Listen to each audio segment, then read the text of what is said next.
Nabi Musa menangis, ya Robbi ini apa-apaan? Orang sing ja'a ba'di kemudian melangkahi makom saya ini apa-apaan?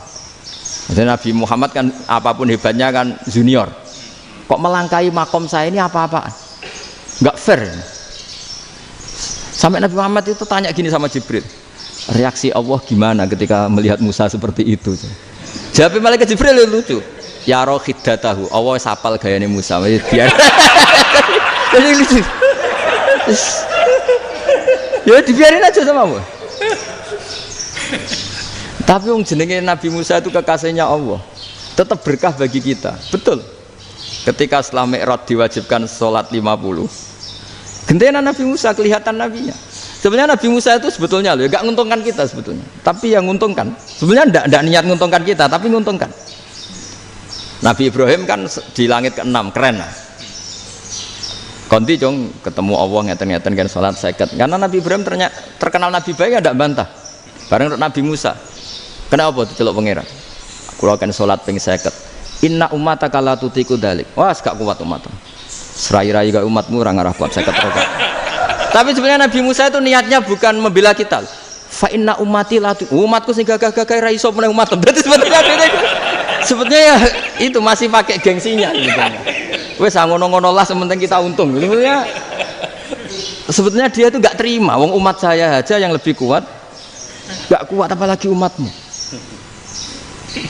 Dan terus sebutin irji ila rabbika fas'al takhfif. Itu berarti Allah dengan madzahirul jamal. Sudahlah, datang ke Allah minta keringanan. Allah itu baik. Minta, ambek Allah diringana mau 5 tok, jadi cek 45. Balik Nabi Musa, piro 45, cek ra kuat umat. Wong umatku ra kuat, jadi sebenarnya dia bilang umatku ra kuat. Lho cara Nabi Muhammad model wong Malang, yo beda umatku mbek umatmu. Ribet kan? Itu. Lho Nabi Muhammad kan tidak seperti itu kan? Tidak punya akhlak Malang kan? Akhlak. Maksudnya akhlaknya mujur itu loh, akhlak yang baik gitu. Ya akhlak yang mujur, bukan yang Malang gitu. Mano, atau diambung kan Nabi Muhammad. Tanya Sauda, wah malah orang arah diambung kalau Sauda itu kan istiwa itu. Lucunya istrinya jawab, tanya Aisyah yang mungkin Nabi, iya yang mungkin tanya Aisyah. Itu yang usulnya istrinya Nabi Maimunah. Selalu Aisyah, tanya Mbak Aisyah. Ya Amirul ya Ummul Mukminin gini-gini. Wah Aisyah yang cantik masih perawan kan. Qabbalani Rasulullah bahwa oh Nabi biasa ngambung-ngambung pas Ramadan dan beliau tetap puasa. Akhirnya fakih ngarang kan wa takbil fi Ramadan wa tublah la tubtilu shauma ngambung ora. Iku ya udah biasa di sini. Ya nasi bojone ayu. Nah ini artinya seasik itu gitu. Jadi garwane Nabi sing ngrasa rodok tuwa. Wah, aku ora tahu. Kok Aisyah. Serilek itu dulu itu. Maksudnya orang Islam pertentangan itu. Maksudnya ini ya balik semua ini bedanya orang pesantren sama orang kampus. Kalau orang kampus mau cerita agama itu rahmatan lil alamin, tapi nyontokno rileke ora iso. Agama itu rilek, tapi nyontokno rileke ora iso. Mergo ya rapati ngaji. Contohnya ora iso, dadi mau gawe kaidah kok Islam itu rahmatan. Iya. Paling. Boten seneng mriki berapa juga? Potongan rektor yang lainnya biar dibagi ya ini pimpinan sikap provokator nih. Assalamualaikum warahmatullahi wabarakatuh. Bismillahirrahmanirrahim. Rabbi shrah li sadri wa yassir li amri wahlul 'uqdatam min lisani. Allahumma sholli wa sallim ala sayyidina Maulana Muhammadin wa ala alihi wa sahbihi ajmain. Amma ba'du. Ini yang saya hormati pertama, pengatur saya ini Profesor Dr. Haji Maskuri, yang cara ngomong tidak kayak profesor tapi kayak jurkam. Jadi kalau ciri utama akademisi itu kalau ngomong itu teduh, datar, runtut, sehingga memaksa orang lain itu menerima karena runtutan logika yang terbangun. Ya, kalau ini tidak, pokoknya kasar gitu, pokoknya orang itu. Ini agak lazim, agak dalam dunia ilmu. Semua wakil rektor, semua yang hadir yang saya hormati, saya seperti yang dikatakan moderator Pak Sinten Bapak Anwar, bahwa memang saya tidak boleh terikat sama yang di belakang ini karena ini kayak apa ya, ada satu madhab yang anak-anak Unisma semuanya harus tahu, teman-teman di Unisma menjelaskan itu tidak lebih baik. Jadi karena seakan-akan belum melakukan. Indonesia itu dulu kedatangan Islam itu tidak pernah dipertentangkan antara Islam dan negara, sehingga diskusi itu sudah salah karena para wali itu tidak pernah mempertentangkan Islam dan keindonesiaan atau kebinekaan. Satu, bahwa para wali itu misinya dakwah, di mana-mana dakwah itu pasti ketemu yang berbeda, mulai beda agama, beda pilihan madhab, beda tradisi, beda kultur. Jadi itu tidak perlu dipertentangkan, tapi malah itu jadi lahan dakwah. Sehingga kita-kita ini kalau diminta diskusi hubungan negara dan agama malah bingung, memangnya kenapa. Itu seperti dulu zaman P4, saya punya kawan di Jogja, teman saya nulis tafsir Profesor Zaini, itu pernah zaman Pak Erto disuruh sosialisasi P4 di Papua. Apa hubungan Pancasila dan UUD 45? Itu orang Papua jawab, hubungannya baik-baik saja Pak. Jadi yang unik itu ketika disuruh baca Pancasila, 1 Pancasila, 2 ketuhanan yang Maha Esa. Nah, akhirnya 6 kan? Kenapa Pancasila jadi 6? Yang unik itu ketika ditanya, ini saya melihat langsung di TV 7 itu, Indonesiaku itu, ada anak-anak kecil ditanya, bendera ini milik siapa? Bendera merah putih itu. Jawabannya apa? Milik sekolahan Pak aja. Karena memang milik sekolah. Itu yang tanya itu kaget. Milik sekolahan Pak. Nah, tentang tema ini mohon dibaca ini langsung start ya, langsung serius karena tadi sudah kayak jurkam tadi, ini yang langsung khas ilmuwan. Ini sebagai penghormatan saya pada Unisma, ini khas keilmuan. Imam Zuhri adalah gurunya Imam Malik. Ya, saya ulang lagi ya, Imam Zuhri adalah gurunya Imam Malik. Halaman 29. Ini langsung start saya baca halaman 29. Dan ini terutama yang para punggawa-punggawa ini. Saya baca ya. Ini teks tidak ada yang saya rubah, memang persis seperti ini. Bismillahirrahmanirrahim. Yaqulu Zuhri, ini gurunya Imam Malik. Fama futiha fil islami fathun qablahu kana a'zama minhu. Innama kanal qitalu haitsul taqon nasu. Falamma kanatil hudnatu wa wadu'atil harbu wa amana nasu ba'duhum ba'du wal taqaw fatafawadu fil hadits wal munaza'ah. Falam yaklim ahadun bil islami yaqilu syai'an illa dakhala fihi.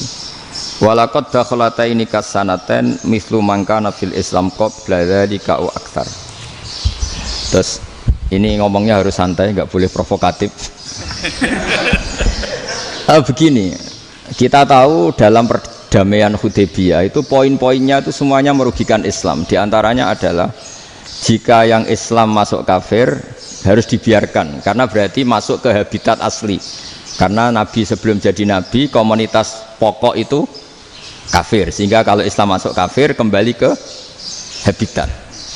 Tapi kalau Islam masuk kafir, kafir masuk Islam itu harus dikembalikan karena dianggap bid'ah.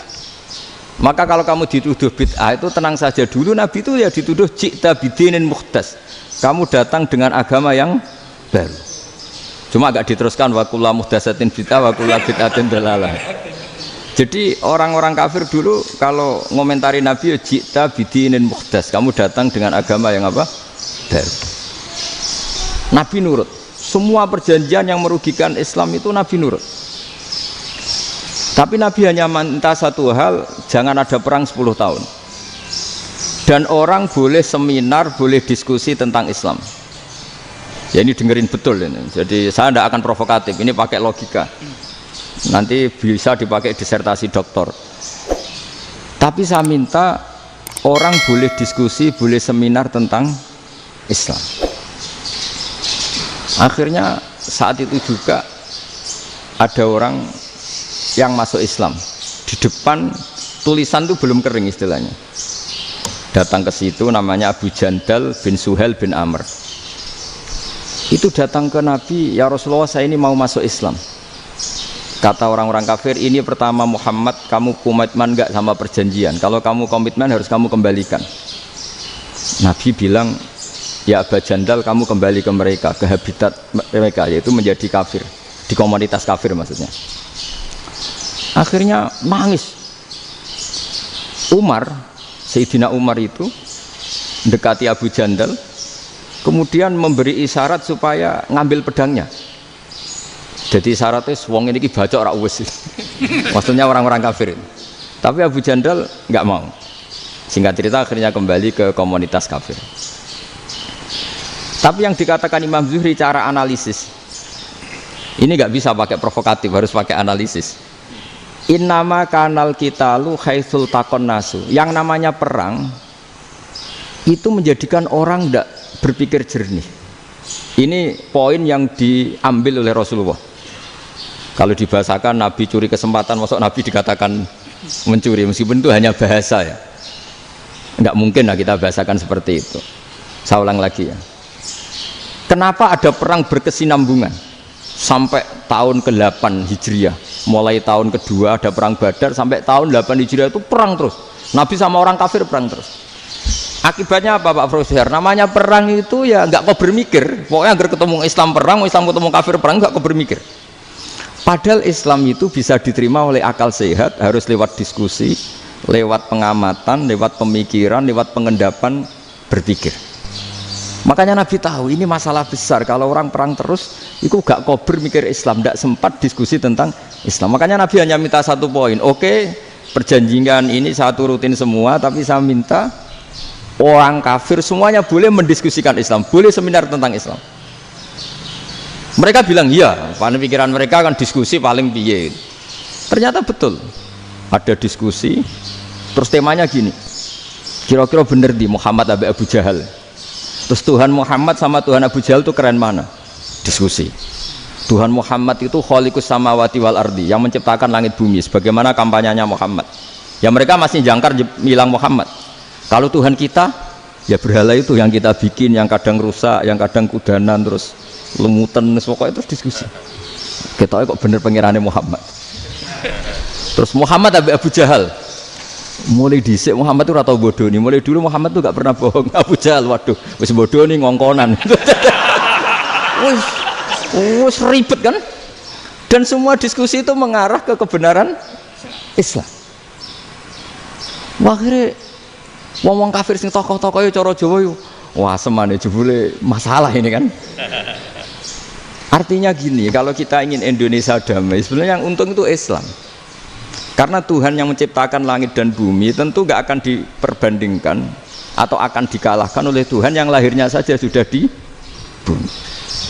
Misalnya kita menjual Tuhan Allah, siapa itu yang menciptakan langit bumi, yang ada sebelum langit bumi, bandingkan dengan Tuhan yang lahirnya di bumi, ada tanggal lahirnya, ada aktenya, itu kan sudah ribet kan.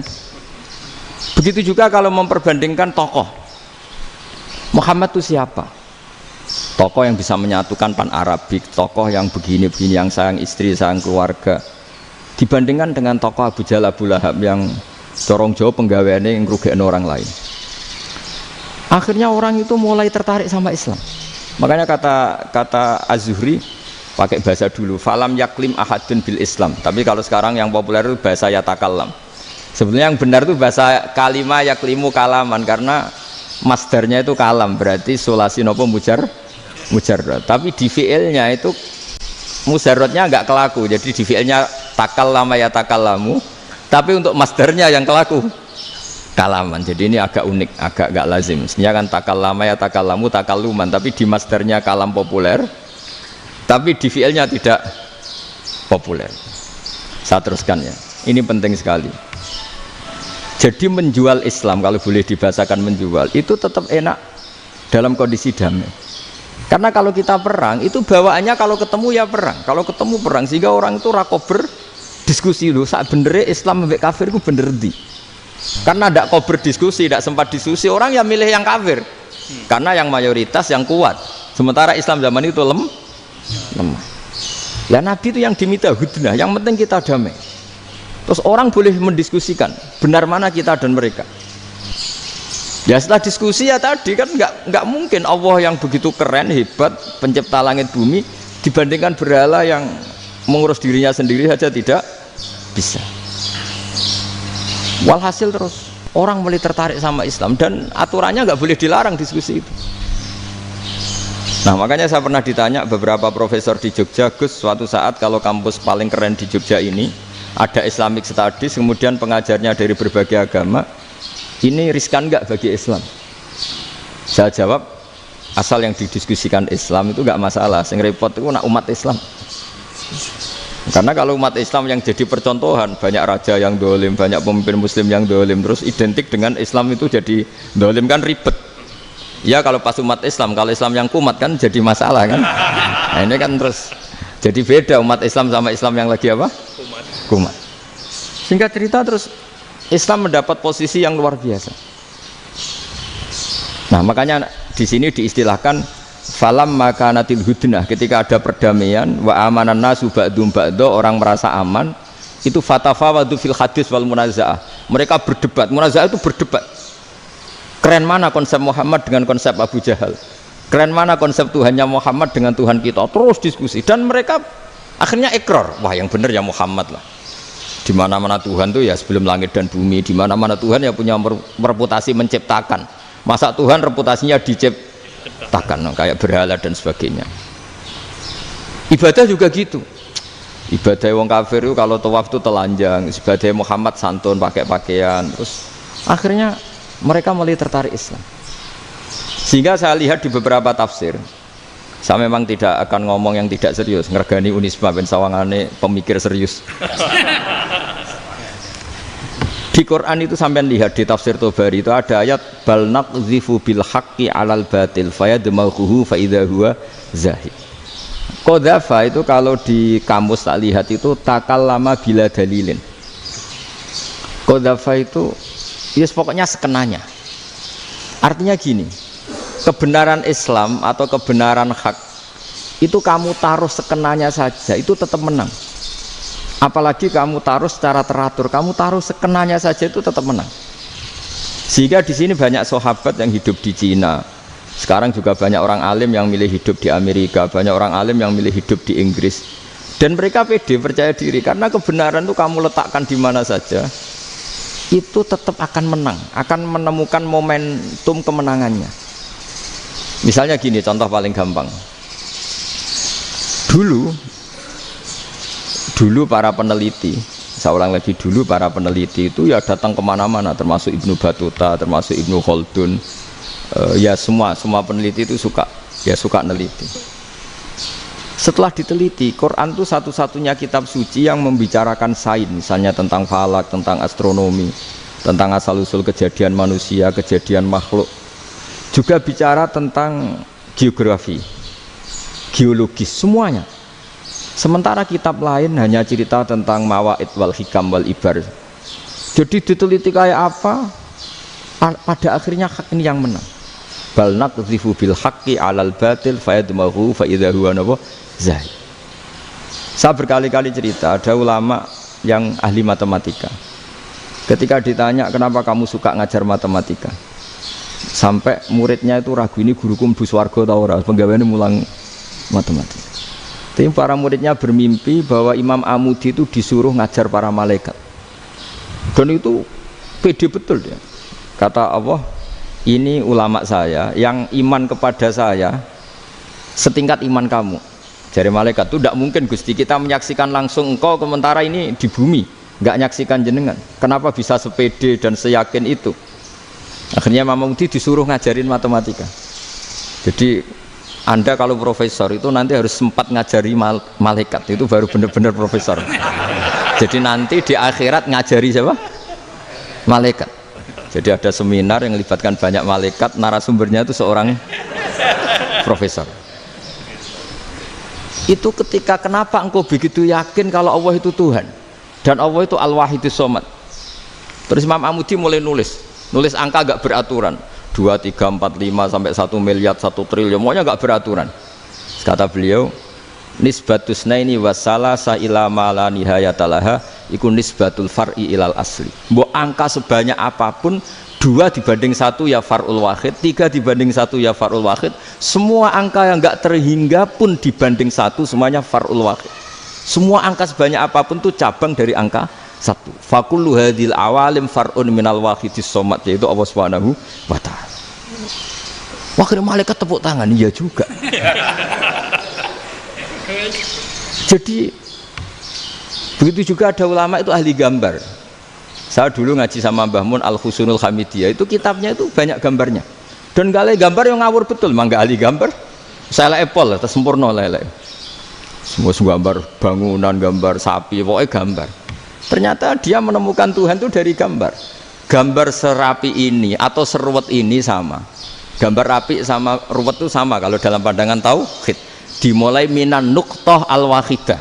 Kowe cek gambar sing rapi, sing indah, cek gambarmu elek, dimulai dari 1 titik. Dan titik ini nuqtatil wujud, yaitu Allah Subhanahu wa ta'ala.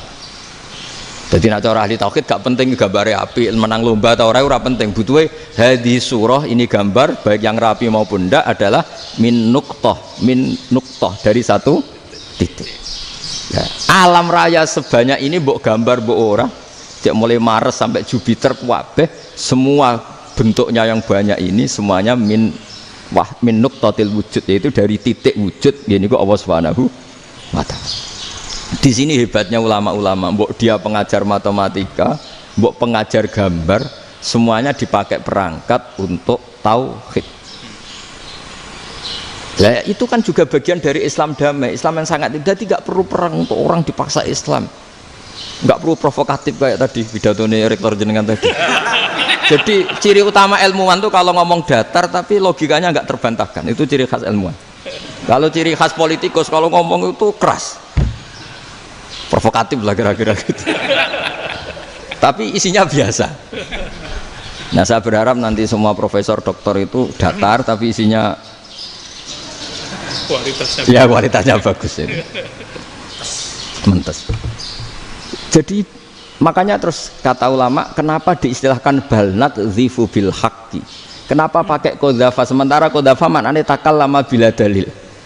Maksudnya bila dalil di sini itu min ghairi ikhtiyajin ila dalilin. Kebenaran itu memang enggak butuh dalil. Apa kita perlu dalilnya apa? Buktinya apa? Kalau 3 itu cabang dari 1. Wong gendeng yang takok gitu pas orang gendeng.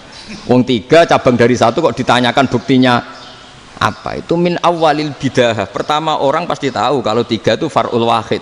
1 juta juga far'ul wahid. 1 miliar juga far'ul. Gambar yang sebanyak apapun ya dimulai dari 1 titik. Cek gambar benar maupun yang tidak. Akhirnya apa? Ulama dulu itu sebegitu rileks nerangkan tauhid.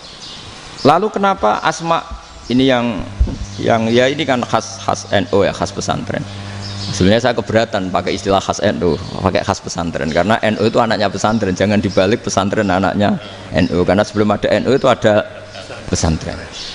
Tapi kayaknya Unisma lebih suka pakai bahasa NU dan saya ya agak orderan yang terpaksa disuruh ngomong. Ini agak apa ya, agak kacau sebetulnya, ini agak kacau.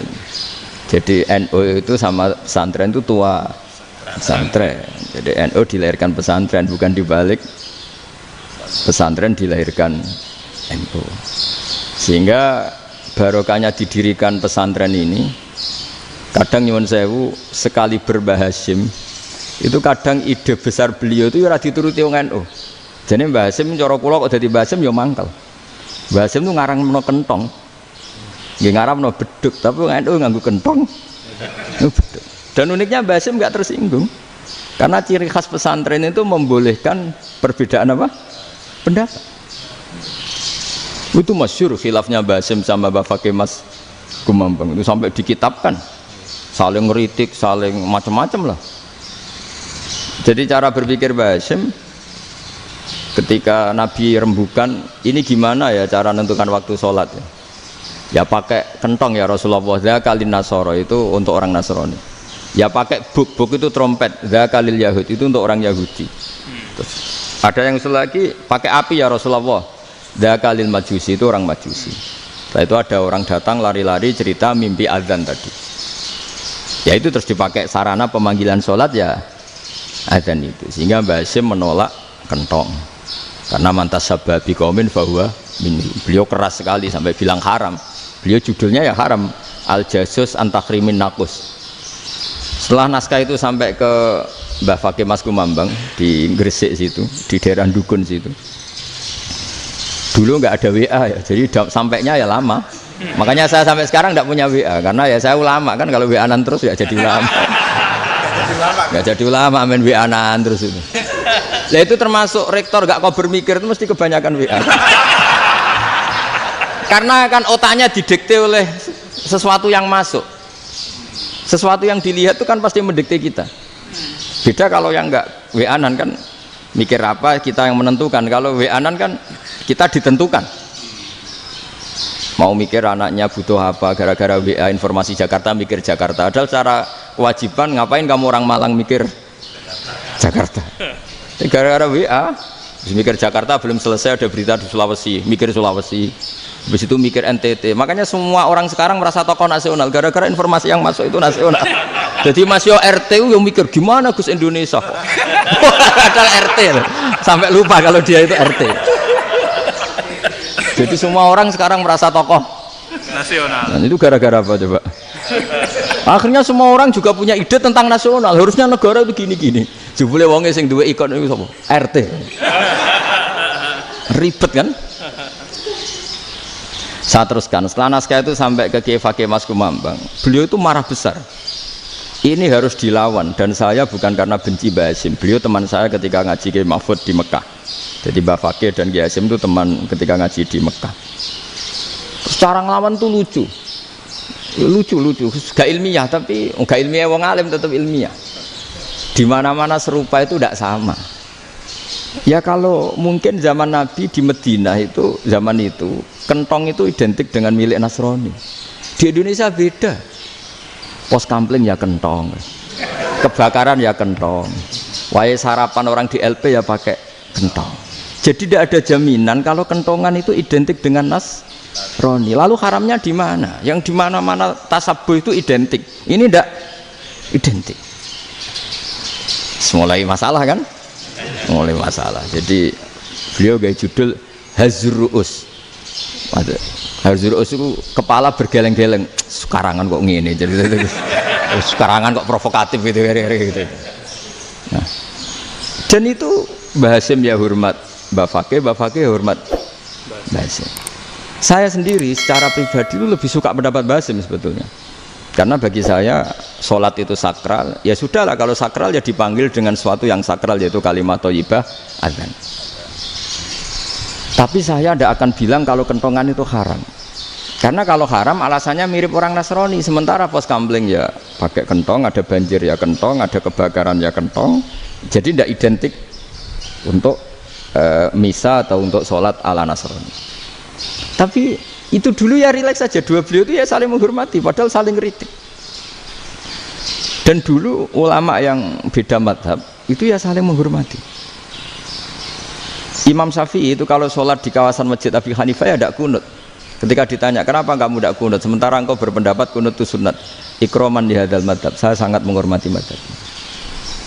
Imam Ahmad bin Hanbal itu berpendapat kalau orang pakai bekam, pakai iftisot atau hijamah itu batal sholatnya. Sementara Imam Syafi'i mengatakan tidak batal apa sholatnya atau wudunya tidak batal. Tapi Imam Ahmad itu ditanya, apa kamu makmum Syafi'i? Bagaimana mungkin saya tidak makmum sama wali kutub seperti Imam Syafi'i? Padahal menurut keyakinan Imam Ahmad ini sholatnya batal. Ini habis ikhtijam udah wudu. Tapi tetap saja beliau karena perbedaan pendapat di furu' itu lazim. Ya orang boleh berdebat lah. Ketika Unisma datangkan saya, itu saking senengnya kiai, saking sombongnya sampai ngatur kiai, kan nggak pernah bisa diperdebatkan. Itu kan orang boleh debat kan? Itu saking angkuhnya apa saking senengnya kan nggak jelas kan? Kan dan orang boleh setuju pendapat saya, yaitu ngatur kiai itu haram. Setuju juga Pak Rektor, ekspresi mahabbah itu ya macam-macam. Dulu sahabat ya gitu, sahabat itu ada yang nggak kenal wajahnya Nabi sama sekali sampai akhir hayatnya. Ketika ditanya, lo kamu itu sahabat kok nggak tahu wajahnya Nabi? Saya tidak pernah berani memandang Nabi karena ijlalan Nabi, terlalu menghormati saya sehingga tidak berani memandang wajahnya. Ada sahabat yang penggawaannya dulu wajah Nabi sampai bisa nyifati alfiu faminunil hajib, sampai bisa nyifati detail karena dulu wajah Nabi itu ibadah. Ada seorang wali ditanya, kalau kamu di surga ingin nggak melihat Allah? Enggak. Loh, tapi semua orang ingin melihat Allah. Unazzihu dzalikal jamal an-nadhari misli, ben gak elek-elek Allah tak delok terima aku. Wong ra jelas. Berarti kok delok pangeran. Banyak. Jadi justru tapi karena saking takzimnya. Ndaklah mosok sak aku kok. Makanya saya berkali-kali cerita, menurut kesepakatan ulama, soft awal itu paling baik. Tapi banyak juga wali yang kalau sholat itu di belakang. Koyok paling bener yang gue ngarep gitu. Lu bayangkan misalnya kamu semangat di soft awal di Masjid Haram, jebule sholatnya salah. Itu dari malaikat gayane gue ngarep, jebule ra roh.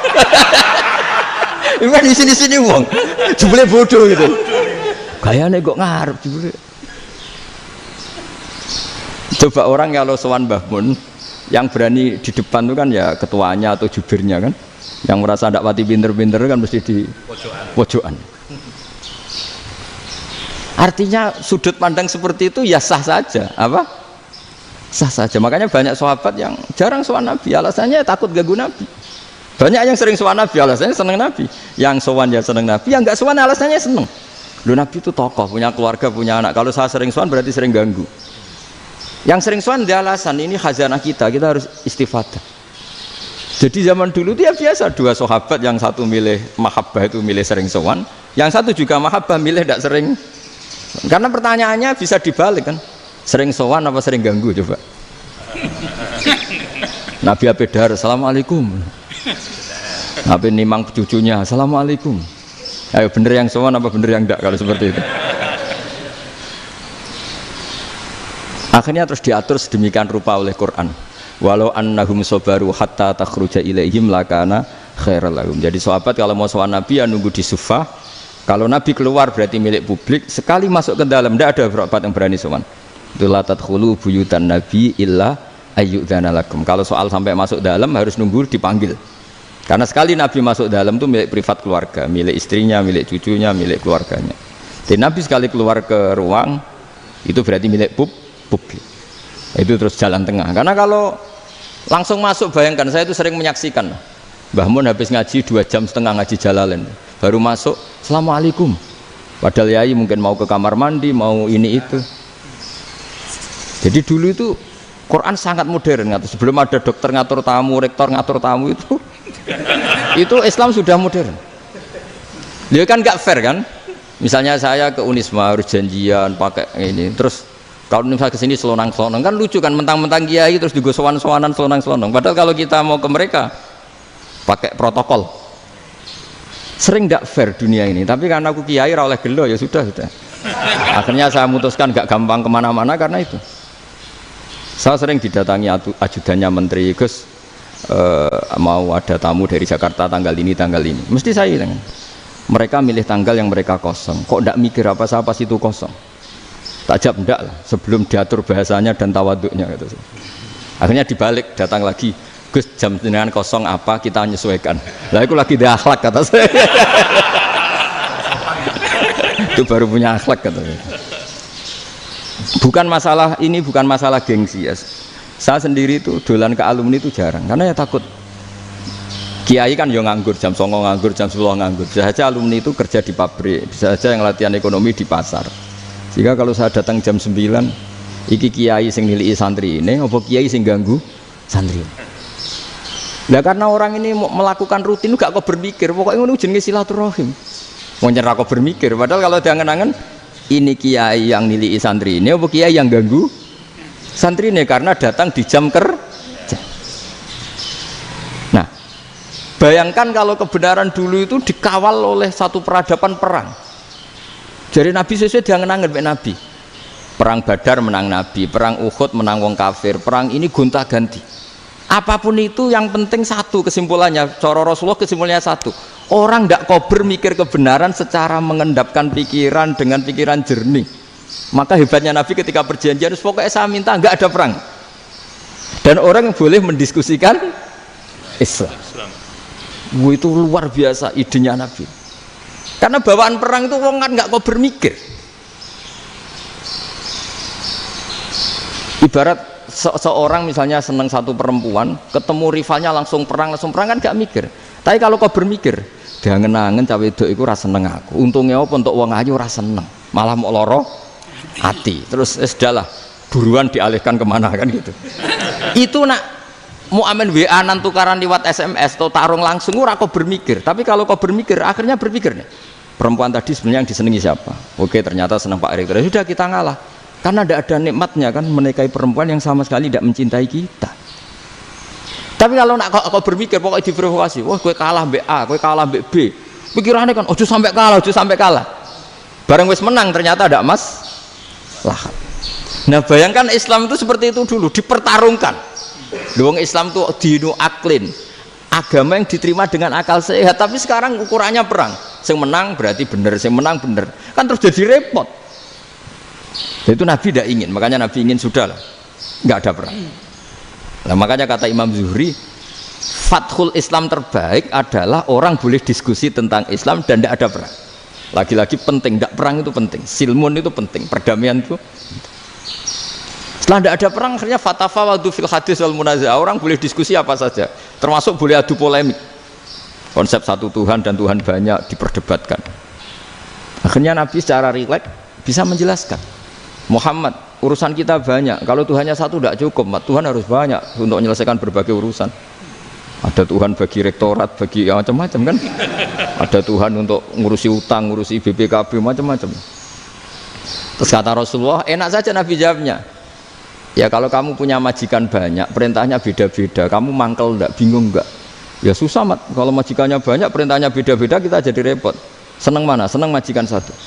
Ya sudah, Tuhanmu itu majikan kamu, kalau Tuhannya banyak perintahnya macam-macam, kamu yang repot. Akhirnya ya sudah mat, Tuhannya satu aja. Nah, itu ya barokahnya diskusi tadi, barokahnya enggak perang. Daraballahu mathalan rajulan fihi syuraka'u mutasyakisuna wa rajulan salamal lirajul hal yastawiyani masalah. Terus alhamdulillah. Jadi orang yang paling kafir pun saat itu taslim. Nah ini kembali ke kalimat la ilaha illallah. Saya tidak perlu provokatif, pasti teori saya itu benar. Bukan saya bilang benar itu karena sombong, enggak. Ini sesuai teks. Misalnya begini, benar enggak kelompok takfiri yang suka ngafirkan orang lain? Itu pasti tidak benar. Logikanya gampang. Orang yang kafir 70 tahun saja dengan melafadzkan la ilaha illallah menjadi muslim. Masa dengan kalimat yang sama yang muslim menjadi kafir? Itu logikanya kan enggak ketemu. Orang kafir 70 tahun untuk menjadi muslim disuruh baca apa? La ilaha illallah. Tapi gara-gara baca la ilaha illallah nyekel patok jadi kafir. Pertanyaannya, loh ini kalimat apa? Kalimat untuk mengkafirkan apa kalimat untuk mengislamkan? Karena yang kafir dengan kalimat itu menjadi Islam, ternyata yang Islam dengan kalimat itu menjadi kafir. Itu ketemu nggak? Cara logika itu kan nggak ketemu kan? Makanya cara pikirannya Abul Hasan As-Sadzili, dan saya setuju pikiran itu. Istighfar ini boleh orang Jawa Timur protes karena kadang beda manhaj, tapi jangan protes saya, protes Abul Hasan As-Sadzili, kualat mesti sampean. Ketua Torekoh napa? Sadziliyah. Cara madzhab Sadzili, dan Anda boleh berbeda madzhab, mencari khasnya wong kampus itu wani beda. Beda kapasitas lah, pokoknya butuhnya beda. Dan ketok pinter, ketok kritis tuh. Cara madzhab Abul Hasan As-Sadzili itu gini Pak Rektor. Jadi istighfar itu baik, tapi ba'da kamali tauhid, setelah tauhidnya itu benar. Alasan beliau masuk akal. Ketika ada ayat fa'alam annahu la ilaha illallah wastaghfir li dzambik. Bihadil kalimah. Jadi orang boleh istighfar setelah tauhidnya benar. Alasannya Abul Hasan As-Sadzili begini. Qul lil ladzina kafaru iyantahu yughfar lahum ma qad salaf. Katakan kepada mereka yang kafir, sekali mereka tidak kafir, maka otomatis dosanya masa lalu diampuni. Pertanyaannya, yang bisa menghentikan kekafiran itu kalimat apa? La ilaha illallah. Dengan hanya melafadzkan la ilaha illallah Muhammadur Rasulullah, langsung yughfar lahum ma qad salaf, langsung dosanya diampuni. Berarti yang menjadi pengampun dosa lah, penyebab pengampunan itu apa? La ilaha illallah. Itu bahkan orang kafir belum istighfar. Di ayat itu kan Allah enggak mensyaratkan setelah la ilaha illallah istighfar baru diampuni, enggak. Asal la ilaha illallah langsung yufar lahum maqad salah. Saya ulang lagi ya, jelas ya. Jadi kulil ladzina kafaru iyantahu yufar lahum maqad. Nah, sekarang iyantahu, mereka berhenti dari kafirnya. Syaratnya pakai apa? La ilaha illallah Muhammadur, itu langsung yufar lahum maqad. Artinya apa? Ghufranullah itu bisa didapat hanya dengan mujarrodut tauhid, yaitu hanya dengan melafadzkan kalimah thayyibah. Dan sahnya istighfar juga berdasar kalimah thayyibah itu. Misalnya gini, orang kafir sebelum Islam melafadzkan astaghfirullah, astaghfirullah, astaghfirullah, kira-kira diterima enggak? Enggak kan? Karena syaratnya istighfar ba'dat tauhid.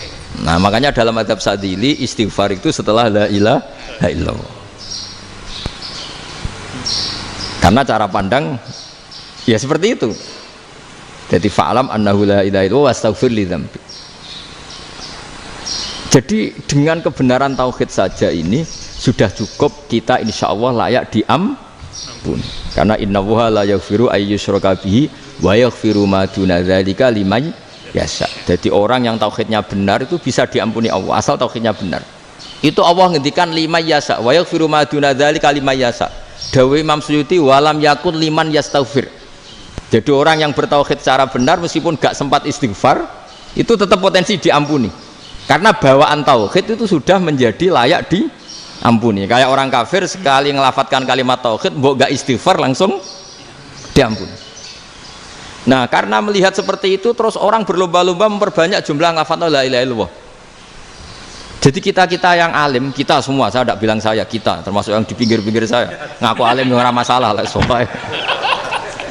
Kita semua yang alim-alim itu tahu bahwa la ilaha illallah itu super.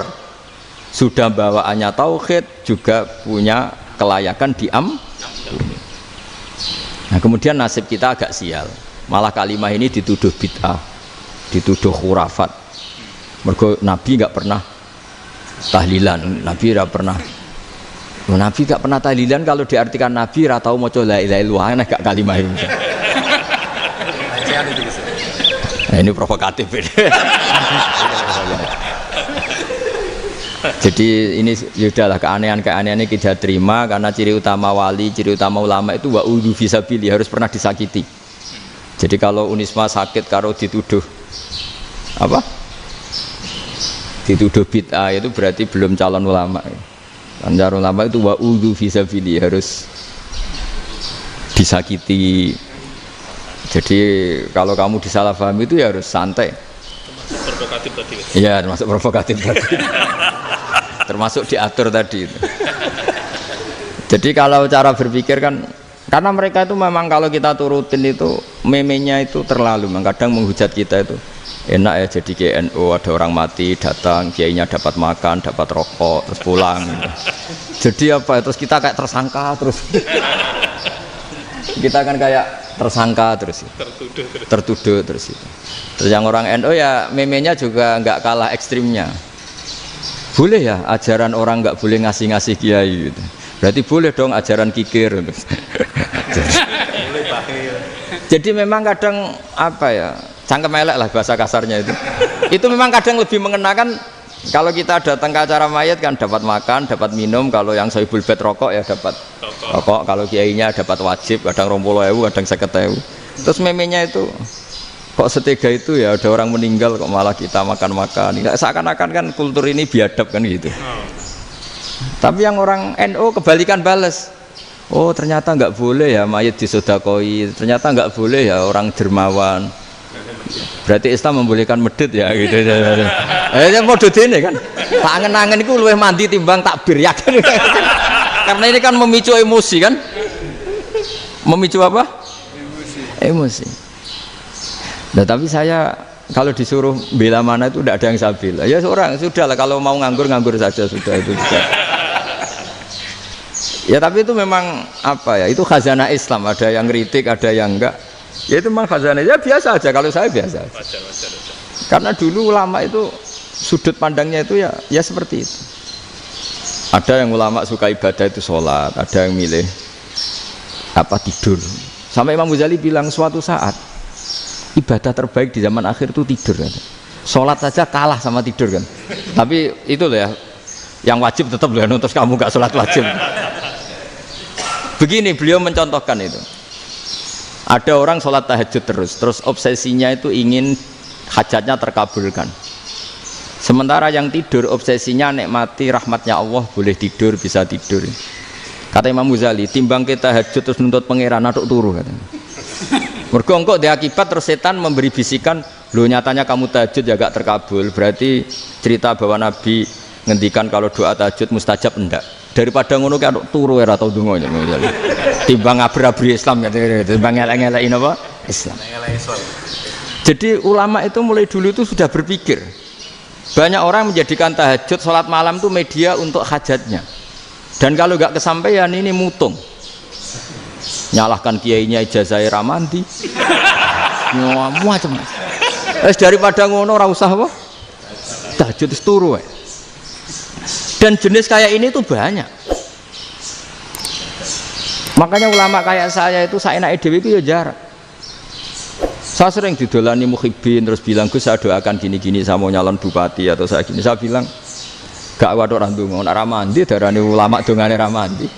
Nak mandi kamu jadi bupati tetap nganggep karena beli. Sopo sing ora roh bupati saya gak beli. Ribet kan? Ketika mereka jadi ngunsurkan doa kamu apa karena kemarin beli? Yang beli maksudnya, nggak beli nggak usah tersinggung. Jadi ribet ngadepin. Nggak, artinya gini loh, boyo doa itu jangan dipakai begitu loh. Kalau minta nasihat tak nasihati, jadi bupati yang baik, gubernur yang. Kalau minta doa itu resikonya. Akhirnya kiai kalau diminta doa ya doa, sebenarnya diisinya itu nggak doa kemenangan. Selamat. Itu nggak selamat gitu. Karena ribet. Makanya Islam itu doa itu setelah iman. Aturan iman benar baru doa. Aturan iman benar termasuk Allah itu yaf'alu ma yasha, boleh melakukan yang dikehendaki. Allah nggak boleh terdikte oleh doa kita, nggak boleh. Ya saya ulang lagi ya, madzhab Hasan Asyadzili ini khas kita. Jadi la ilaha illallah itu didahulukan sebelum istighfar. Tapi kebalikannya madzhab Imam Sanusi itu dibalik. La ilaha illallah itu kalimat yang sakral. Karena yang sakral dibutuhkan muqaddimah, yaitu yang melafadzkan harus yang sudah bersih, yang sudah steril baru melafadzkan la ilaha illallah. Maka dalam madzhab Sanusiyah istighfar dulu baru la ilaha illallah. Nah, cara madzhab Abul Hasan Asyadzili kebalikan, istighfar itu sah setelah sahnya tauhid. Kamu ikut mana dulu? Asyadzili apa Sanusiyah? Alhamdulillah sama-sama tidak paham, ya sudah. Akhirnya sudah, ya nggak kemana-mana kan gitu. Jadi apa ya? Terus ini saya teruskan, ini biar khas pesantren atau khas NU lah, kalau bahasa Pak Rektor khas NU. Ini Ben sampean tahu beberapa perbedaan itu lazim, halaman 24. Ya, halaman 24 sama 25. Tak baca, ini masih orisinil. An Sufyan bin Uyainah, ini juga gurunya Imam Syafi'i. Kata Sufyan bin Uyainah, beliau cerita, kana Isa wa Yahya alaihi salam ya'tiyanil qaryah. Fayas'alu Isa an syirari ahliha. Wa yas'alu Yahya an khiyari ahliha. Jadi Nabi Isa dan Nabi Yahya itu satu generasi, sama-sama masih muda. Kalau di satu kampung yang Nabi Yahya tanya, ini keluarga terbaik siapa? Saya mau nginap di situ karena kumpul orang baik itu nyaman. Kalau Nabi Isa kebalikan, keluarga terburuk mana ya, saya tak di situ. Nah terus akhirnya faqala lahu Yahya lima tanzilu ala syirarin nas. Kenapa kalau kamu bermalam kok malah kumpul orang-orang yang nakal? Innama ana tabibun udawil mardo. Saya ini nabi ibarat dokter, di mana-mana dokter yang ngumpuli yang sakit, ngobati yang sakit. Makanya di NU itu ya banyak kiai jazab mengumpuli yang nakal-nakal. Nak tepak yang ngentas yang nakal, nak ora tepak ya katut. Ini adu nyali lah sudah gitu. Tapi itu ada ilmunya, yaitu niru Nabi siapa? Isa. Kalau kamu dokter penelitian itu cari daerah yang banyak pandemi apa yang bersih? Yang banyak pandemi, karena yang namanya penelitian ya di situ kan. Kalau kamu dakwah ngentas kemiskinan, ke daerah miskin apa daerah kaya? Nah sama, kalau ngentas kefasikan, ke daerah fasik apa daerah orang soleh? Fasik. Ya, tapi itu Nabi Isa. Nah kalau kamu tidak Nabi kan potensinya kan ngantut itu. Tapi setidaknya bahwa kita sering disalahkan karena punya beberapa tokoh yang ngancani yang fasek-fasek, itu sebenarnya ada dalilnya, yaitu Nabi siapa? Isa. Nah terus masalah tegas dan lunak. Ketika ada mahasiswa misalnya pacaran, boncengan lanang dan perempuan, itu pilihan kita apa? Kalau tegas, terus gak mau mendengar kita. Misalnya gini contoh gampang, tak beri contoh Pak D, jangan orang tua, nanti secara fikih itu beda. Nah ini kan kita orang pesantren biasa ngaji fikih detail. Kamu Pak D seorang perempuan mahasiswi misalnya sering pacaran, setiap ke situ sama pacarnya kamu diam saja, padahal kamu dosen keislaman. Mesti pamanaan kamu nyimpulkan ternyata pacaran itu tidak apa-apa, buktinya Pak D itu tidak negur, menengahi. Ini berarti as-sukut alal mungkar. Tapi kebalikannya, Pak D ini terkenal keras, nak rono mesti radaku ponaan. Akhirnya yura rono, mesti ngerti nak mesti diamuk. Nah, dua orang ini sama-sama gagal kan? Yang lunak menjadikan ponakannya pacaran terus karena enggak negur sehingga dikira membolehkan. Sing keras juga enggak sempat bina wong rono era wani. Akhirnya dua orang ini sama-sama enggak ketemu, sama-sama enggak berkesempatan membina kan? Gagal membina kan? Karena yang keras ponakannya enggak pernah situ, berarti enggak bisa bina kan? Yang lunak membiarkan berarti juga ada bina. Nah Islam itu antara dua itu, ya agak terlalu lunak, nggak terlalu keras. Karena kalau terlalu keras, misalnya ada kiai terlalu keras, lu masyarakat mau tanya itu gimana? Lari kan? Lu saya ini punya pengalaman pribadi. Saya ini kan kecelok orang alim. Itu kalau pernah ya saya itu berusaha ya pokoknya ya umumnya orang alim lah. Tenang, terus anteng, nggak gejlok-gejlokan. Itu nggak ada yang tanya. Saya mimpi ketemu beberapa ulama itu disalahkan. Terus umat saya kalau mau tanya itu ke siapa? Wong alim wis wibawa, meneng tambah banget wibawan. Bala Quran sering gejlok rektor macam-macam. Terus wong wanita kok. Saya biasa ke pasar pandangan dicegot orang. Gus, putri saya itu sering keluar darah tapi melebihi batas haid gini-gini. Kalau badhe sowan jenengan, gak usah sowan ning kene mbek ngadeg-ngadegan. Terus tanya, yang haid berapa hari, Gus? Ya supaya rudat ilal adat sebelum dia punya penyakit istighadah itu berapa? 6 hari ya sudah, kembali 6 hari lainnya mustaghadah, tetap sholat, tetap normal. Tapi kalau sawi bawa mau pasar gue tasbih seduwilu iku mesti wong salaman njaluk donga yakin. Tapi baru kayak rada uraan ketemu wong-wong, dol pening ndi? Mak pening ndi? Gus beneran Gus ketemu jenengan kula wingi badhe tuwa kok. Akhirnya tanya. Jadi uraanku itu amdan. Lha nek sampean asli, asli uraan. Karena ndak uraan lah tetap ndak wibawa kan. Jadi baru kayak uraan itu ya banyak. Saya itu kalau ngantor di Jogja itu banyak orang yang tanya. Ya biasa tuh tanya macam-macam. Karena saya uraan. Ke pasar ya orang, bahkan di bis sering ketemu orang. Wah beneran Gus kalau badhe sowan jenengan badhe tanya ini. Ya sudah di sini aja. Jadi semua itu diilmoni. Nah, Nabi itu punya sisi yang dua-duanya jalan. Memang beliau luar biasa, dipilih Allah yang luar biasa. Nabi ketika wibawa itu banyak sahabat yang bahkan mengenali wajahnya aja tidak bisa. Ka'anna ala ru'usihim at-tayr. Bayangannya seakan-akan di kepalanya itu ada burung yang takut terbang, saking antengnya. Tapi Nabi sekali mengeluarkan job, sekali santai, itu sahabat tanya itu sampai yang nggak pantas ditanyakan. Nabi saya tadi kumpul istri saya tapi tidak inzal, itu wajib mandi ndak? Aro'aita law anna ahadana ya'ti imro'atahu walam yunzil. Itu ya ditanyakan. Nabi pun kumpul itu betul sakit inzal sepundi. Guys betul lagi. Terus ya ada yang tanya macam-macam. Ya saking ada sahabat dipanggil Nabi tambah lari, dipanggil lagi tambah lari. Pas jenengan nyeluk, oh pas kula kumpul bojo kula. Lah kula kuwatir jenengan orang suci, saya belum mandi, makanya saya lari. Terus Nabi ngendikan innamal mukmin thahir, ya nak masalah ketemu kiai ra apa-apa ijek junub. Sementing kok nak salat ya dusik. Tapi Nabi sekali pakai madzahirul jalal, tapi pakai wibawanya, itu orang enggak berani ngomong. Tapi sekali Nabi rileks, itu orang bisa tanya apa saja, termasuk halal yang enggak pantas. Loh, ada sahabat itu tanya lucu, tanya Maimunah. Maimunah itu ya cantik tapi sudah agak tua lah. Maimunah, ya umal mukminin, hukumnya ngambung bojo pas Ramadan piye? Wah gak roh aku, gak tahu diambung kan Nabi pas Ramadan. Tanya saudah, wah malah orang arah diambung kalau saudah itu kan. wis tuwa itu.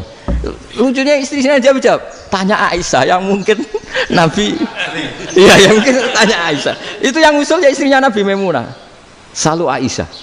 Tanya Mbak Aisyah. Ya Amirul ya Ummul Mukminin gini-gini. Wah, Aisyah yang cantik masih perawan kan. Qabbalani Rasulullah bahwa oh Nabi biasa ngambung-ngambung pas Ramadan dan beliau tetap puasa. Akhirnya fakih ngarang kan wa takbil fi Ramadan wa tublah la tubtilu shauma ngambung ora.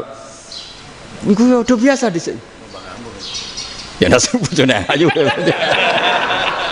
Nah ini artinya seasik itu gitu.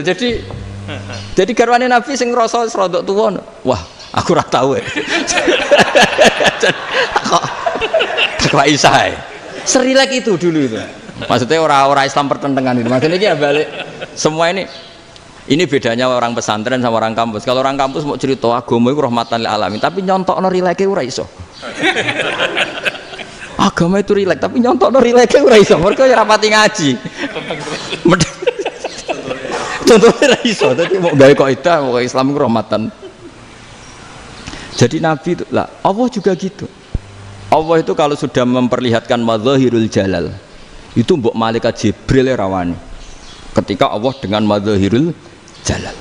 Tapi kalau Allah dengan madzahirul jamal, madzahirul apa? Jamal. Iku ya gojol-gojol kan ambek makhluke gojol. Ya buli-bulian cara sakniki. Ya sampean delok ning hadis syafaat itu, akhiru man dakhalal jannah atau akhiru man kharaja minan nar itu di beberapa judul. Ada seorang rajul yang ahli neraka ya, dintas mbek pangeran terus didudono swarga. Gusti swarga sengiler tok wong wayu roh wis mung ngiler tok ngerjaluk Gusti mosok roh tok ora oleh mlebu jarimu asal mlebu metu kon neraka ora jaluk-jaluk meneh sumpah lho ya gak jaluk apa-apa meneh mboten Gusti sekali saya keluar dari neraka ndak akan minta apa-apa lagi wis wallahi la as'alu ghairaha mesti ghaira khoslah ghaira tilkal khoslah ya niku pokoke selain keluar dari neraka saya ndak akan minta lagi didono swarga wong do kelon seru wibet kan sing bojone elek kan dendam dadi ning swarga iku. Swarga iku wis macam-macam. Gusti mosok roh tok ora oleh mlebu jarene ra janji ra njaluk meneh. Akhire ya wis didelokno neraka. Jadi pangeran jawabe gampang didelokno neraka. Roh neraka begitu menyakitkan, begitu ngeri. Sudah Gusti saya ndak minta surga, sementing enggak masuk neraka. Rabbana srif anna adzab jahannam. Setelah lama itu diadepno swarga njuk mlebu swarga, terus diadepno neraka. Akhirnya ya sudah saiki mlebu swarga gak apa-apa. Iku jawabe lucu. Atas taziu jenengan ngenyek kula. Wong karuan ra ahli swarga kok mlebu swarga. Terus akhirnya mlebu swarga. Kan mlebu swarga tamanna, sangen-angen sing mbok jaluk apa? Orang angen-angen yang indah-indah, laka wa asratu amsal. Ya iku tak turuti wa asratu amsalih lan lipatan ke-10. Jawabe wong lanang ya lucu. Atas taziu bi wa anta rabbul alamin. Jenengan pangeran kok ngenyekan. Maksudnya wis karuan aku ora pantes. Terus dari pangeran la astazi ubika walakinni alama asya'u qadir. Aku gak ngenyek kowe, pancen aku pangeran. Nuruti kowe iku iso. Jadi Allah sendiri ketika dengan madzahirul jamal itu malaikat ya ono sing wani bantah. Masyhur itu kan malaikat sing bantah pangeran ataj alufiya mayufsidu fiya wasfikut. Karena Allah dengan madzahirul jamal. Sing paling masyhur Nabi Musa. Nabi Musa itu ketika Nabi Mi'raj. Nabi Mi'raj itu beliau kira-kira di langit keempat lah yang masyhur atau kelima. Ngelangkahi. Nabi Musa menangis, ya Rabbi ini apa-apaan? Orang sing ja'a ba'di kemudian melangkahi makom saya ini apa-apaan? Jadi Nabi Muhammad kan apapun hebatnya kan junior. Kok melangkahi makom saya ini apa-apaan? Enggak fair. Sampai Nabi Muhammad itu tanya gini sama Jibril. Reaksi Allah gimana ketika melihat Musa seperti itu? Jawab malaikat Jibril lucu. Ya roh hiddatahu, Allah sapal gayane Musa biar jadi lucu ya dibiarin aja sama Allah. Tapi yang jenenge Nabi Musa itu kekasihnya Allah tetap berkah bagi kita, betul. Ketika setelah Mi'raj diwajibkan sholat 50 gentenan Nabi Musa kelihatan nabinya. Sebenarnya Nabi Musa itu sebetulnya loh, gak nguntungkan kita sebetulnya, tapi yang nguntungkan sebenarnya ndak niat nguntungkan kita, tapi nguntungkan. Nabi Ibrahim kan di langit ke-6 keren lah. Konti jong ketemu Allah ngeten-ngeten kan salat 50. Karena Nabi Ibrahim terkenal Nabi baik ya ndak bantah. Bareng Nabi Musa. Kenapa diceluk pangeran? Kula kan salat ping 50. Inna ummataka la tutiku dalik. Wah, gak kuat umatmu. Serai-rai gak umatmu ora ngarah kuat 50 rakaat. Tapi sebenarnya Nabi Musa itu niatnya bukan membela kita. Fa inna ummati la umatku sing gagah-gagah ra iso meneh umat. Berarti sebetulnya ya itu masih pakai gengsinya sebetulnya. Wes ngono-ngono lah sementing kita untung. Sebetulnya dia itu gak terima wong umat saya aja yang lebih kuat. Gak kuat apalagi umatmu. Lah terus sebutin irji ila rabbika fas'alhu takhfif. Itu berarti Allah dengan madzahirul jamal. Sudahlah, datang ke Allah minta keringanan. Allah itu baik. Minta, ambek Allah diringana mau 5 tok. Jadi cek 45. Balik ke Nabi Musa, piro 45. Cek ra kuat umat. Wong umatku ora kuat. Jadi sebenarnya dia bilang umatku ora kuat. Lho cara Nabi Muhammad model wong Malang. Yo beda umatku mbek umatmu. Ribet kan? Beda. Lho Nabi Muhammad kan tidak seperti itu kan? Tidak punya akhlak Malang kan? Akhlak. Maksudnya akhlaknya mujur itu loh, akhlak yang baik gitu loh. Ya akhlak yang mujur, bukan yang Malang gitu. Jadi Nabi ya manut. Tinggal 40 kan, dikurangi lagi 35 sampai 9 kali kan? Masyhur itu.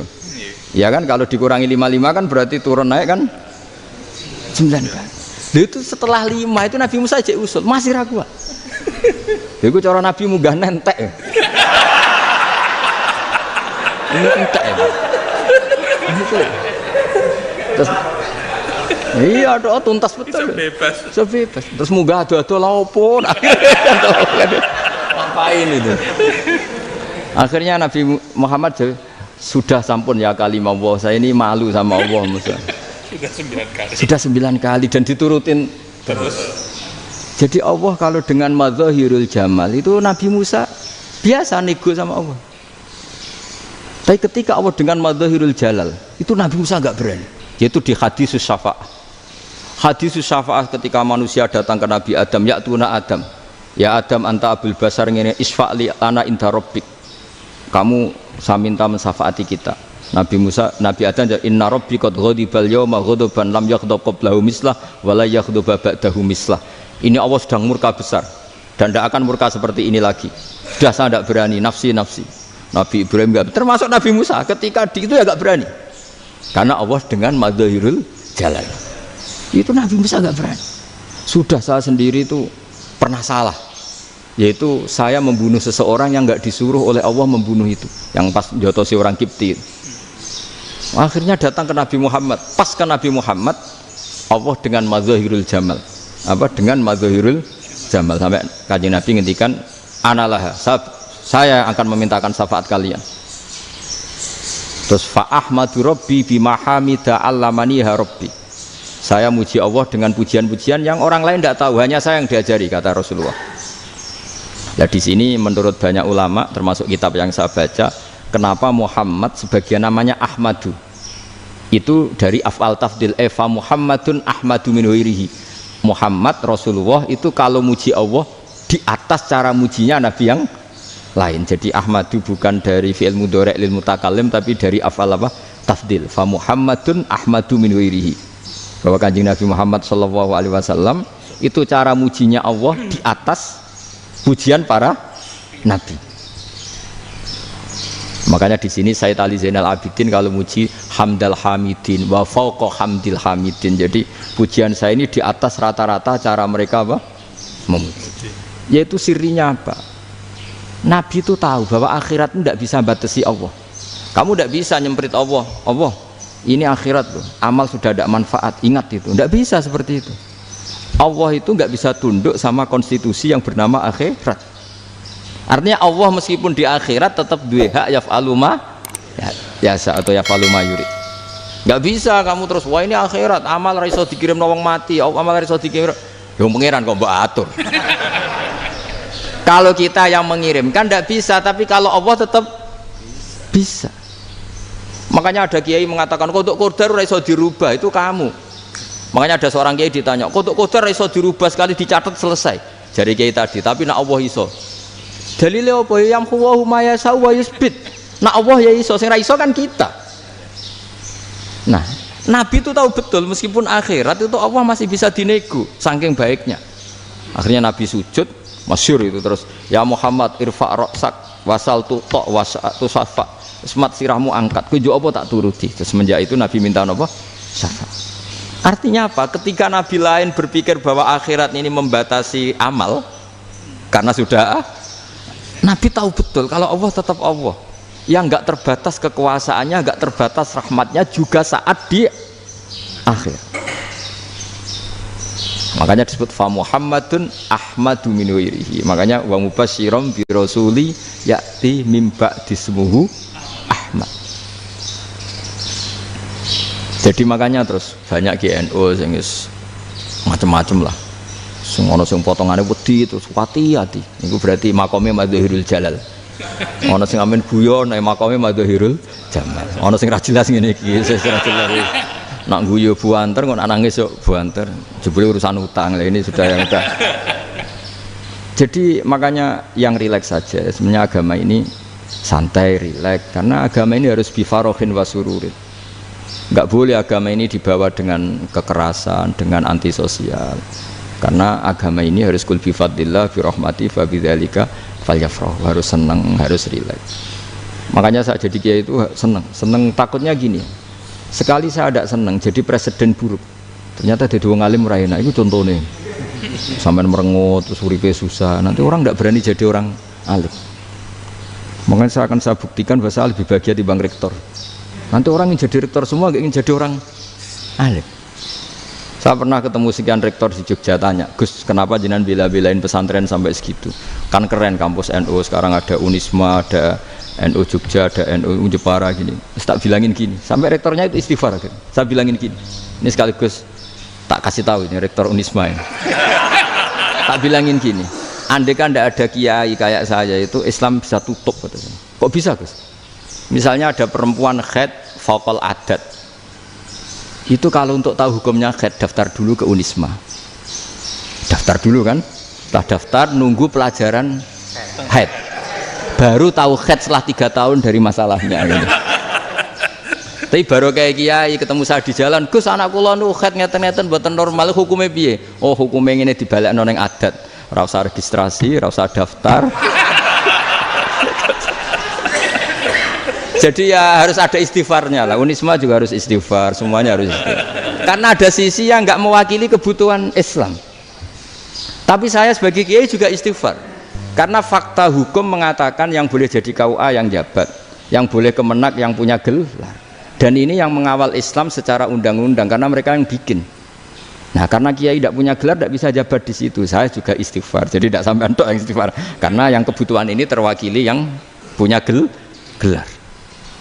Tapi yang punya gelar juga harus istighfar tadi. Mosok kepen roh hukum haid ngenteni kuliah se. Ngentek. Itu aja nanti nunggu guru yang pas mata pelajaran itu. Terus kapan dekne salate wong jawabannya belum ketemu. Tapi baru kayak saya kan ketemu di jalan tanya. Gus saya sering ketemu. Gus saya ini bapak angkat. Mau nikahkan putri saya, itu gimana itu kalau cerita wali sebenarnya anak saya sok, kalau nggak cerita nggak sah karena saya bapak angkat. Itu banyak. Hanya tak akali ya sudah wali yang sebenarnya taukil pada hakim tanpa diketahui, tapi hakikatnya itu taukil hakim. Itu kan tidak gampang. Dan tapi kalau tanyanya di kampus registrasi dulu, daftar dulu, baru tahun berapa ada pelajaran itu? Semester 5 baru tanya. Iya kan? Semester 5 ya? Iya. Oh, itu kan. Jadi jangan kira terus sistem Unisma itu yang terbaik di dunia, tidak juga kan, tidak juga. Dan sistem-sistem yang lain maksudnya ada. Tapi sistem kiai loh, Mbah Mun juga sering pesen saya, kowe kudu seneng pegawai negeri. Piye-piye sing jaga agama pegawai negeri. Kemarin pas acara 7 harinya Gus Roba sama matur itu di depan para kiai. Setelah saya jadi kiai ya itu nyata. Islam di Papua, di NTT yang bawa siapa? Dokter negeri, ya kan? KUA negeri, barokahnya mereka negeri dijamin negara kan, barokahnya muslim berkebutuhan Islam, akhirnya bikin musola di situ, bikin masjid. Bahkan di Korea Utara itu ada masjid bawaan duta besar, karena banyak duta besar muslim berkebutuhan masjid. Yang bisa gini itu yang negeri apa yang swasta? negeri lah. Di sini kiai tidak mewakili semua kebutuhan apa? Islam. Tapi kampus juga enggak, kampus Islam sekalipun tidak memenuhi semua kebutuhan Islam tadi. Masa orang tanya kan nunggu semester berapa tadi? Semester 5 masih daftar dulu. Nunggu pelajaran itu. Payahnya pas ketemu dosennya, saya tidak pernah ribet kan? Pas dosennya cowok gitu. Jadi sudahlah, makanya ini. Iya, makanya ini kan bentuk kearifan lah. Jenengan ngakui fungsi kiai kayak saya itu bentuk kearifan. Saya juga ngakui jenengan itu butuh kearifan. Saya sering didolani KUA itu. Itu rata-rata ya didikan kiai. Kompilasi hukum Islam itu banyak ya, janda cantik. Contohnya harus cantik, kalau jelek nggak mungkin terjadi kan. Ada janda cantik kebetulan suka kawin tapi takut zina. Saya ulang lagi, suka kawin tapi takut. Itu seringnya gitu Pak Rektor. Jadi dia kawin bosen, bilang ke KUA, Pak saya sekarang mau nikah sama ini. Loh, tapi kamu mau punya suami. Ya tapi kan nggak tercatat Pak. Itu KUA-nya rata-rata itu nggak berani. Meskipun nggak tercatat, karena secara fikih meskipun nggak tercatat tetap dia seorang perempuan yang bersuami, maka nggak boleh nikah sama orang lain. Jadi coba kalau nyun sewu KUA hanya ngikuti hukum formal, yang penting di catatannya nggak punya suami, ya dinikahkan saja kan. Tapi mereka enggak, karena didikan kiai enggak berani. Artinya gini, kalau hanya pro hukum catatan sipil, maka ini dinikahkan bisa karena enggak tercatat. Tapi secara hukum santri enggak bisa dong menikahkan perempuan sing dzati zaujin yang punya suami. Nah, ini barokahnya kerjasama yang baik. Jadi di masyarakat itu tertanam didikan kiai, enggak boleh nikahkan perempuan yang bersuami. Tapi di KUA ngikuti hukum formal. Dan di Indonesia itu KUA itu rata-rata konsultasinya ya sama kiai, sehingga ya nggak berani akhirnya, meskipun aku udah mlebu rokok Mbak, gak iso. Dan itu banyak. Seorang lagi ya, makanya ini kan pesantren itu nggak boleh mati. Orang kiai-kiai kayak saya nggak jelas-jelas itu harus lebih jelas lagi. Karena ini yang on time, yang online, yang siapa saja bisa tanya. Saya itu SMS saya itu nggak punya HP WA. HP jadul itu SMS-nya tiap hari tak berapa, orang yang tanya dari Kalimantan, dari Aceh. Gus di kampung saya ada masjid 2 itu yang Samana, ada yang dari orang perkotaan, Gus di perumahan baru ada masjid, yang Jumatan baru orang 12, sah enggak? Ya langsung saya jawab, sah. Dalilnya ini. Ya sudah, nah, tapi kata Imam Syafi'i gini harus orang 40, itu madzhab Syafi'i, dalam madzhab yang lain gini-gini. Itu kalau tanya rektor itu kan ribet. Masuk ajudan dulu, asisten dulu, panjang.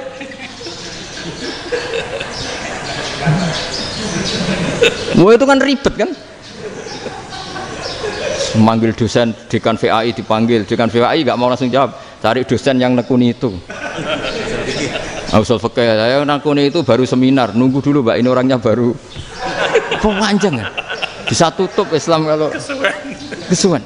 Coba kalau tanya kiai kan enggak, ketemu di jalan. Dulu Mbah Zubair kata Mbah Mun, saya termasuk santri yang diapresiasi Mbah Mun. Dhisik Mbah Zubair yang ngono, anak nong takok pesuan gak oleh. Gak takok ning kene. Jangan biasa ditanya orang ngadeg-adegan. Ya alhamdulillah ilmunya cukup, kalau gak cukup ya kok sik.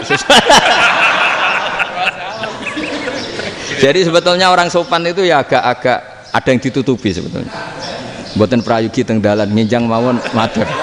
Ya sebetulnya ya sebenarnya memang ilmunya agak cukup gitu. Tapi itu sebenarnya secara fikih itu haram, menunda itu haram. Ya haram tuh, coba bayangkan ya, kalau tanyanya sekarang, Gus saya ini sudah keluar darah 1 bulan penuh, padahal normalnya hanya 6 hari. Saya nanti sholat enggak? Kalau ninjang mawon dugi kula, berarti kan hari ini belum ada keputusan. Sholat apa enggak kan? Tapi karena modus tadi, boten prayogi nggih ngendikan ngoten teng dalan ngenjang tegen kula. Itu kemungkinannya 2, sopan atau goblok, itu saja. Kayaknya kalau sopan enggak lah. Kayaknya enggak lah kata saya. Karena secara fikih itu jelas haram. Bagaimana mungkin suatu yang harus dipraktekkan nanti duhur dijawab besok, berarti duhur, asar sampai subuh belum ada jawaban, berarti enggak ada sholat kan? Makanya dibutuhkan orang-orang alim yang kultural seperti ini, dan NU menghormati kultural.